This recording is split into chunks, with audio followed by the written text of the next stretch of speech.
This is Jovan Jones, and you're looking at Extra Time TV. Hi, I'm Shaka Hislop, and you're here at Extra Time TV.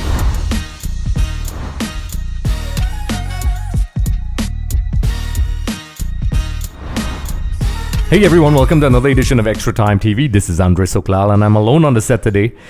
James will return when we do the Trinidad Tobago versus Guatemala preview. Unfortunately, this is a reaction to the last game where Trinidad Tobago fell 2-0 to El Salvador.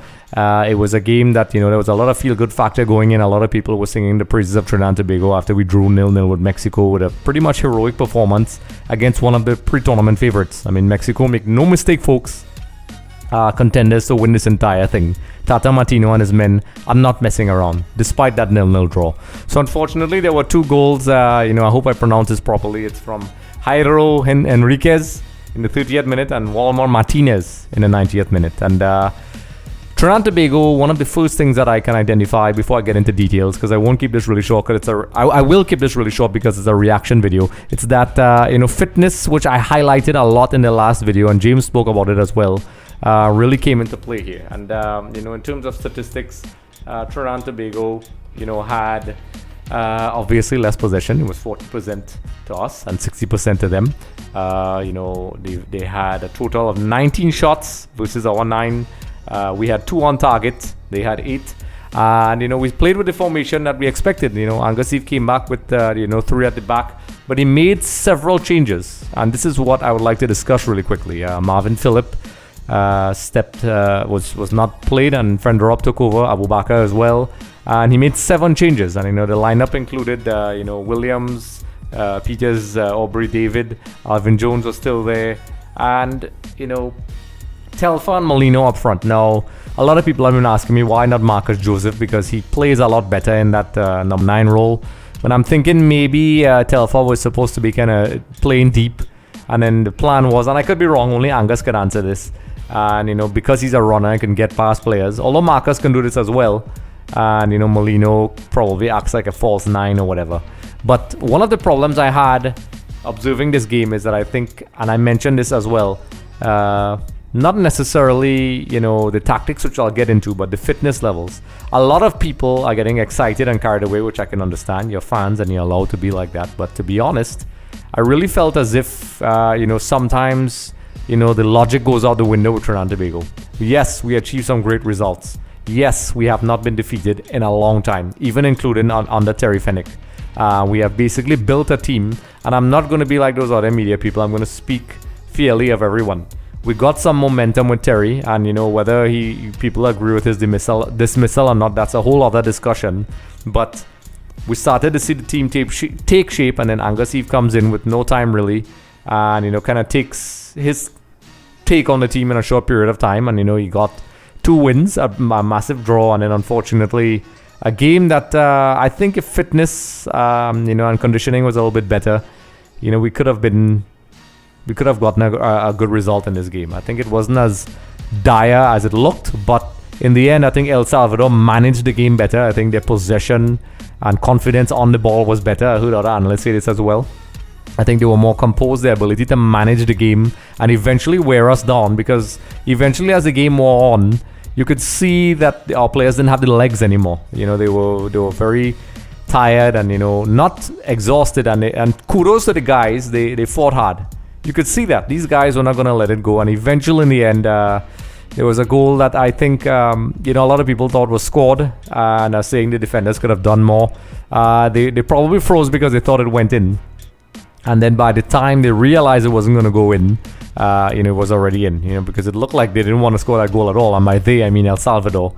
But some could argue, okay, well, if they followed through, maybe they could have stopped that goal. But I think what really stood out to me is that while we were very defensive in the first game, which worked for us then, and I saw other people mention this as well, because I think that's the only way you could have really played against a team like that. It's that our ability to create was, on show today, and, against quality opposition. Yes, no disrespect to Montserrat and other teams, but this is a step up from there. And, we really didn't create as much because of the quality of the opposition, and also the ability to keep the ball, kind of slow things down, and our players were trying to, do quick counter-attacks and quick attacks, and, they marshaled Molino very well, Molino tried to get past a couple guys and create things, and there was that opportunity that hit the post, which I guess luck. If it went in, maybe it would have been different and we could have locked things up. But a lot of people are asking, why not go with the same tactics and do, get a smash and grab?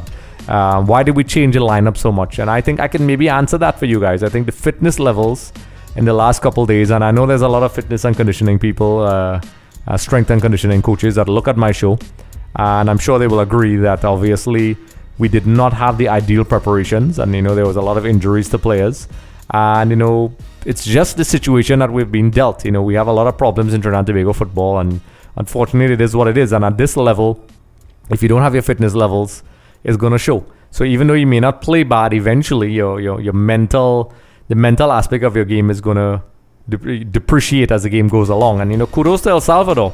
While I think on a fair day we can probably take them, I think this was written a while now. That game, just before the Gold Cup, we basically had to go to penalties, and they had no rest really, with the logistics of flying and heading and getting set up for the first game. I think, to be honest, I think they used all their energy in the Mexico game, which I think tactically was great. I actually I wish maybe the Mexico game was last, because maybe some of that energy could have been used in these games. Theoretically, I would have liked if Trinidad and Tobago sort of did the same tactic they did against Mexico. It would not have been pretty, but I think those guys were confident in defending and then maybe get a smash and grab and maybe have a little more composure when we get the ball. Because one of the things I saw, more on those guys, which I think more should have started, but Angus will know why. He's there evaluating the players.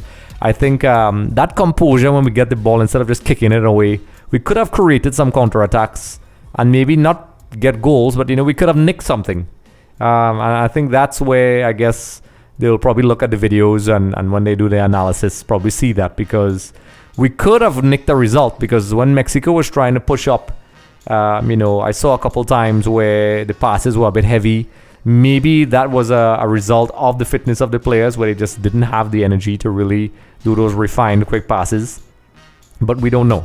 That's what it looked like from my visual analysis of the game. And then for the El Salvador game, it's unfortunate, because I think we were hoping to get at least a result, so we would have a mathematical chance of really getting in. Let's take a quick look at the groups here. So I'm going to pull out the groups real quick. So basically, as it stands, El Salvador has 6 points, Mexico has 4, Trinidad has 1, Guatemala has 0. Now, if you look at this table here, Trinidad and Tobago, the most we can get if we win the last game is 4 points. So obviously we have to play Guatemala next, which I believe under normal circumstances is doable, and I don't see why we should not go for it. I think we can't question the players' heart. I think they are going to go and play really hard, but your body can only do so much, and I think they're going to have to go for the results. Yes, we're saying this is a tournament where we're assessing the players. We have been down for so long, but why not go for it? I realistically think fitness-wise, our guys, it's going to take a very mental aspect. It's not impossible. It's not impossible at all. But for anybody who does any sort of high-level training and understands elite athletes will know that this comes into play. So let's look at the possible scenarios here and do my math. So if Trinidad defeats Guatemala, we could end up with 4 points. If El Salvador beats Mexico, obviously they end up with 9. Mexico stays on 4. And, we may have a chance depending on the amount of goals scored. I'm hoping, and a lot of people are hoping, that El Salvador defeats Mexico. They stay on 4 points, and Trinidad gets 4 points. And we're going to have to score a certain amount of goals, of course. So it's still mathematically possible, or even though it's unlikely. I've seen a situation like this before. I think it's almost similar to the Argentina group back in the 2018 World Cup. If I'm not mistaken, Argentina only had 1 point. They drew with Iceland, and then they lost to Croatia. And it was very similar to this. And I think they needed to defeat Nigeria, which Guatemala will be our Nigeria. And we needed, Croatia to defeat, Iceland, which I think they did. So I think obviously we need to score, and I think we need to score a couple goals, keep a clean sheet, and hope that El Salvador defeats Mexico. Because if Mexico wins, That's it. If Mexico draws, that's it. That's from my quick look at the table. If they draw, they obviously end up on 5 points. We mathematically can't catch them. If they win, well, they end up on 7. And even if they don't, they're still on 4 points. But we still have to, really get that goal difference because we haven't scored goals, which leads me to my next issue. I think while we have great attacking players outside maybe Marcus Joseph, and now that we've seen Ryan Moore, I think we really need to get some goals. I think Angus is going to have to tell the team to approach, but this is just a reaction. So James and I will do our full preview of that game and explain the scenarios a little bit more. But just to break it down really quickly, we need El Salvador to defeat Mexico, and we need to defeat Guatemala, and get a couple goals in there and not concede any, and kind of get up our goal difference and get some goals on the board so we could have a chance. And that's the scenario, folks. It is what it is. So while the players I think gave a lot of heart, I think in the end, tactically, while Angus went with the same basically three at the back with 2 wide players, I think they were a bit more adventurous. I think the first goal was a bit of a shocker to me. I think maybe the defense could have done a little bit more to close it down.